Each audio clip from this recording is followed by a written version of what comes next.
Ok, mới đi ve chai về các bạn, mình mua được món đồ rồi quay cho các bạn xem nè. Nó ve chai thôi chứ nhiêu đây mua 140 các bạn. Đây mình đếm được cái gì nha.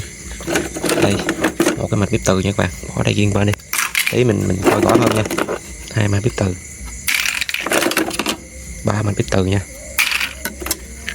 Một cái mạch sò, này công suất 5 ly các bạn. Đây mình coi đây, một cái mạch inverter, thêm cái mạch OBS nữa nha các bạn. Đây, và cuối cùng là một cái mạch inverter nữa các bạn.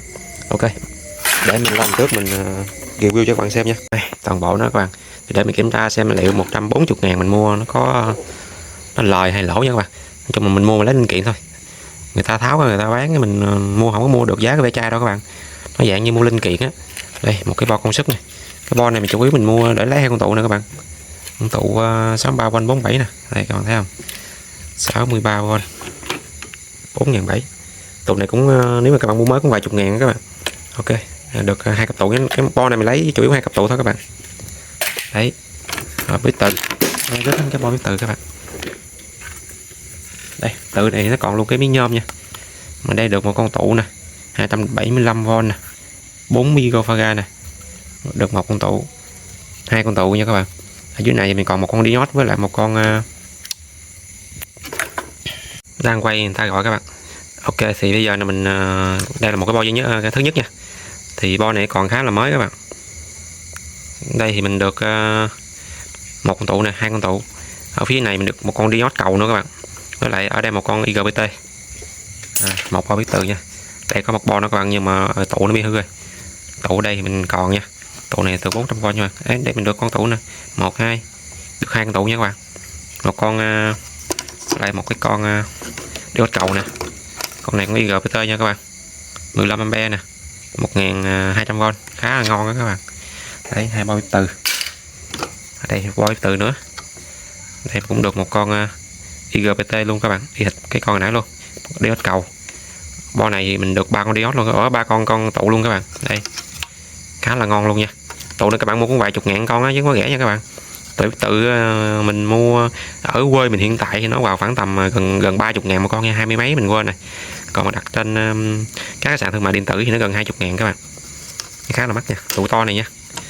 Còn IGBT này nếu mà còn sống các bạn thì con nó cũng vào khoảng tầm hơn 20.000 các bạn. Diode cầu thì nó cũng như thế các bạn. Đấy, được ba bo từ với một bo nhạc, với một cái bo này là bo OBS nha các bạn.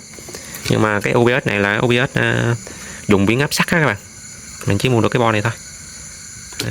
Lại được cọng dây nè các bạn, cọng dây mình tận dụng mình làm kích cũng được nha, dây to. Có lại phép thì nó dùng phép 3205 nha các bạn. Đây các bạn thấy con 3205 không, được 8 con các bạn, bên 4 con nha, bao gồm cả miếng nhôm luôn. Nhôm này cũng đẹp nha các bạn, nói chung ngon các bạn. Bo này thì ngon. Đấy thì con 3205 ấy, mình mua nếu mà mua trên các sàn thương mại điện tử các bạn thì nó vào khoảng tầm từ 5 cho đến 10.000 nha, tháo máy. Còn mà các bạn mua các ngoài tiệm linh kiện điện tử nó hơn 10.000 con các bạn, cũng khá là mắc á. Riêng cái bo này không thì các bạn nếu mà tính linh kiện không hơi nhiều rồi. Mình có relay nè các bạn, được 4 con relay, relay to nha. Tụ mình xem mấy con này con gì đây.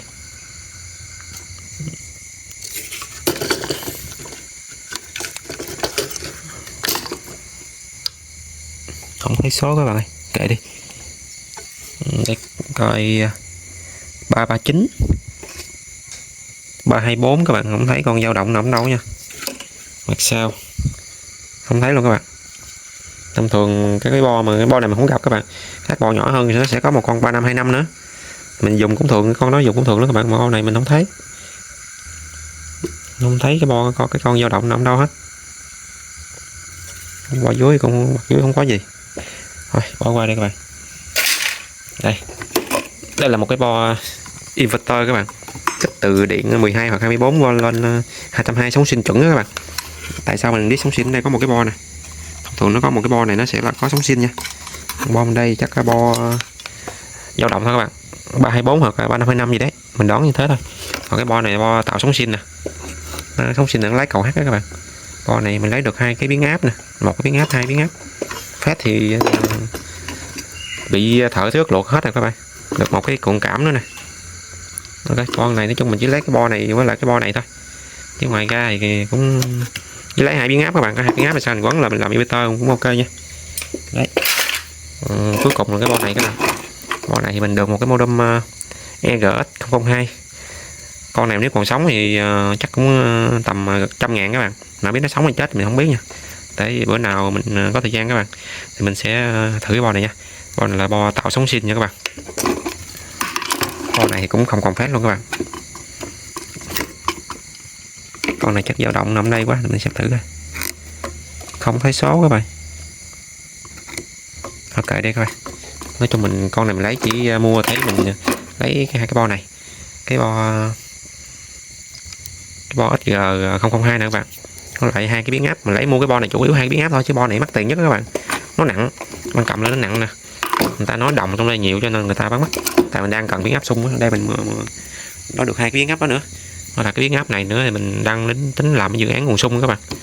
Cho nên mình mua về. Cả hai cái bộ này đều dùng 24V nha các bạn. Cho nên nếu mình chỉ lấy cái lỗ của nó thôi, mình sẽ quấn lại nha. Các tụ nhỏ nhỏ mà cũng có xài các bạn. Đấy, nói chung nó chỉ được bao nhiêu đó thôi các bạn. Đây nó được cái màn hình nữa nè. Màn hình này thì để tí mình sẽ hàng dây vào thôi, xem nó hiển thị như thế nào nha các bạn. Mình chắc có một clip sau đây các bạn. Tí mình tạm ngưng tại đây nha. Nói chung bao nhiêu đây thì tâm tư các bạn nghĩ xem là mắc hay rẻ nha các bạn. Đây 1, 2, 3 cái bo này các bạn. 3 bo này là mắc nha. Còn bo bếp từ thì nói chung thông thường mình mua nó khoảng tầm 20.000 bo các bạn. Bo này nè, chứ rẻ người ta không có bán. Cái cuối cùng là cái bo này nè. Đây bo nhập ly, bo này thông thường mình mua nó chỉ 10.000 cái thôi. Đó. Mình mua nhiều thì người ta tính mới như thế này là 140.000 á. Ok các bạn thấy là có ngon hay không nha, để lại bình luận nha các bạn. Chứ mình thì thấy nó cũng, nếu mình thì mình mua về mình bọc vạch mình lấy linh kiện mình thấy nó không có mắc các bạn. Tại vì bây giờ các bạn mua 4 cái lỗi biến áp á, cái lỗi đó các bạn coi cái lỗi biến áp cho các bạn xem này. Đây cái lỗi biến áp này các bạn mua mà lỗi không là mấy chục ngàn một lỗi rồi. Mình cũng không có mua, thông thường mua cũ không các bạn, nhưng mà mình thấy một số shop người ta bán là nhầm shop bán là 20-30, có shop bán 50-70 cũng có đó các bạn, nên mình lấy 4 cái biến áp này là mình cảm giác là mình gần đủ vốn rồi. Đó, với lại các cái tụ này mình biết tự các bạn, đây mình sửa cũng nhiều. Ngoài cái tụ này mình có thể mình lấy mình thay các cái kích đó các bạn, cái kích mà để đi xong á. Đấy thì mình lấy mình thay xài luôn cũng được. Với mấy con IGBT nè, cái diode cầu mình xài cũng nhiều.